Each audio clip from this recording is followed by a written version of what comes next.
Vice President Sara Duterte is running out of time dahil meron pong posibilidad na ma-issuean ng warrant of arrest si Sara Duterte. Pero bago po tayo magpatuloy, isang shout-out po muna tayo sa isa nating taga-subaybay from Nagoya, Japan. At siya po ay si Charles Hiro Supnet nga may isa nga Ilocano na taga-Kawayan, Ilocos Sur.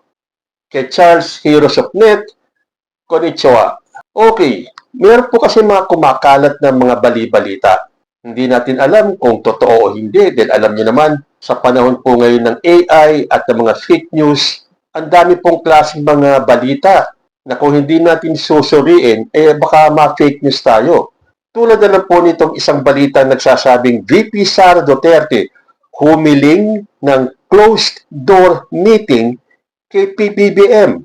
Sabi naman sa isang post, VP Sara wants to say sorry to President Bongbong Marcos at ang source ay isa sa mga opisyalis sa OVP. So kung iwa 1+1 natin itong unang post na VP Sara humiling ng closed-door meeting kay PBBM, bakit kaya?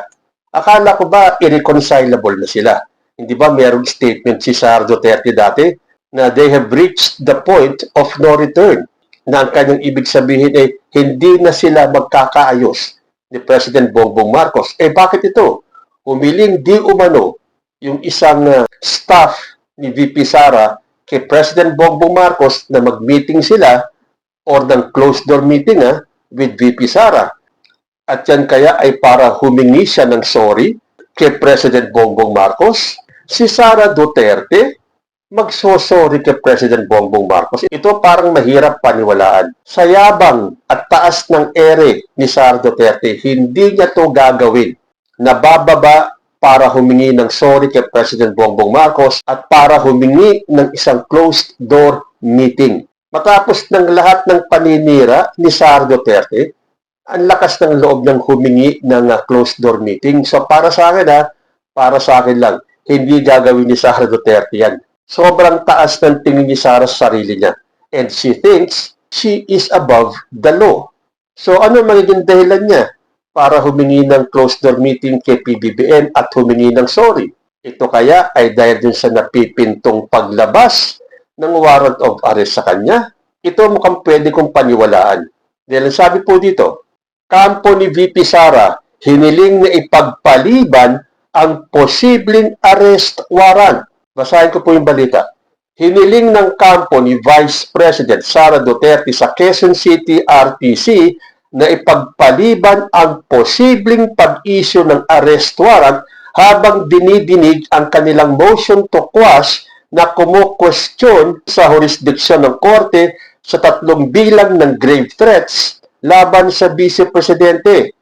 Ayon kay Attorney Paul Lawrence Lim, kailangan munang malinaw kung may otoridad ang korte bago ito makapaglabas ng warrant habang humiling din ang kampo ng oral arguments sa kanilang motion.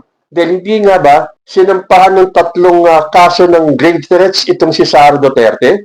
At diyan malamang lalabas ang warrant of arrest niya. Itong kampo ni Sara, syempre nagmamadali, kailangan nilang mag-file ng motion to quash para ipabasura yung mga kasong yon.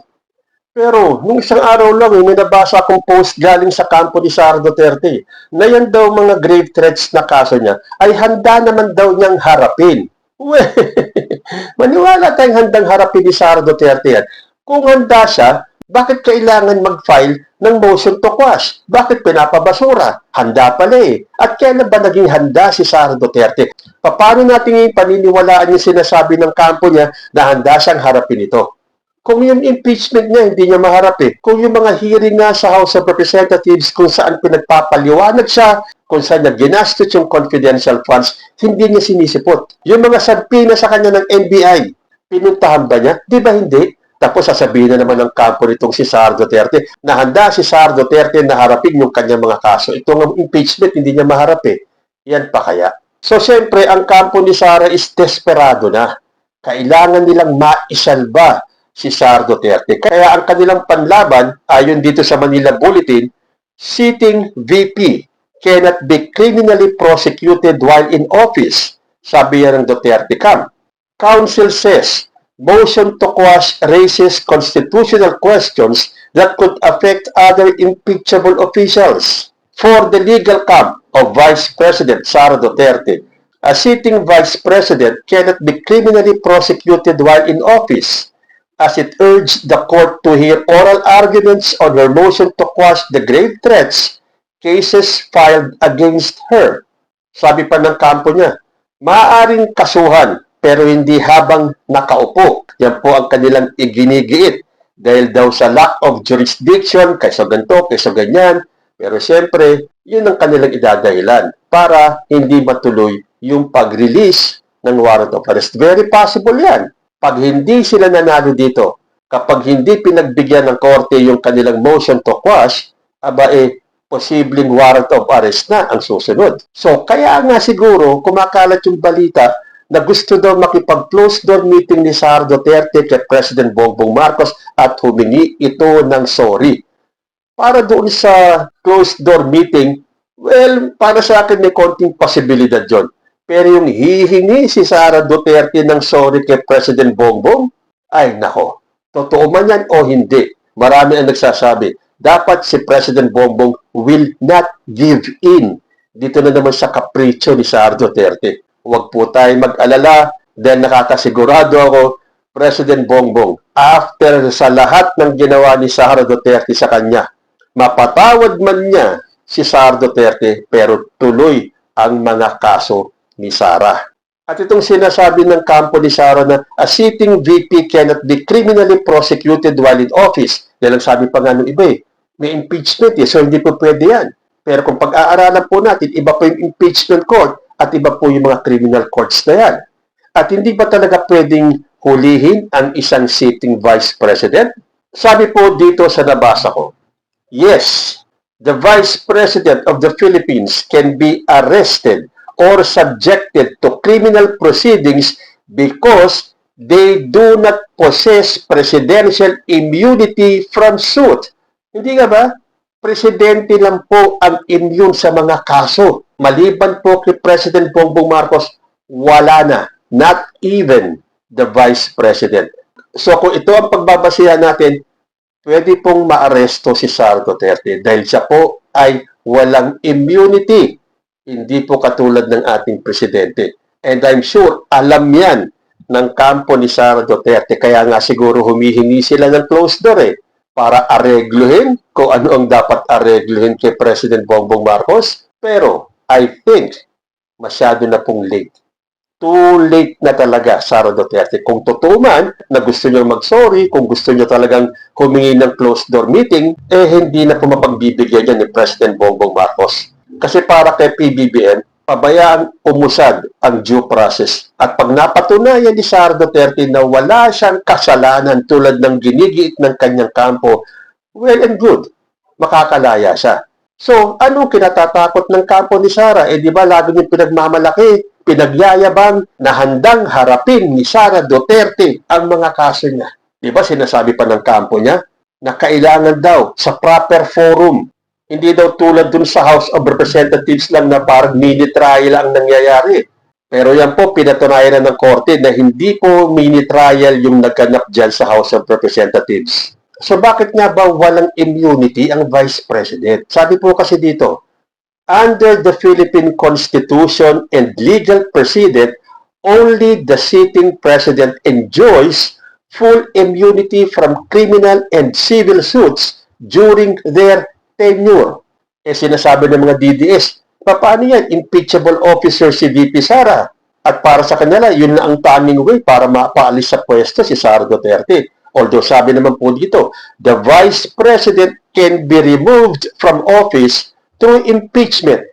But this does not shield them from regular criminal investigations, charges, or arrest by law enforcement or orders from the courts or ombudsman while in office. So malino po ang isinasaad dito na ang Vice President pwedeng matanggal through impeachment pero hindi siya exempted pagdating sa mga regular criminal investigations o ng mga kaso or ng maaresto ng law enforcement. So ano ba ang mga grounds for arrest para kay Sara Duterte? Una, criminal acts. The Vice President can face arrest if a court issues a lawful warrant of arrest for a criminal offense.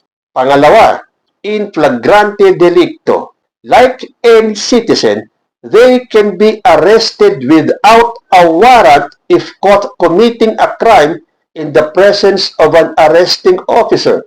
O ba, pwede naman pala kahit na walang warrant of arrest eh. Basta nahuli siyang committing the crime. At yung pangatlo, by Senate orders.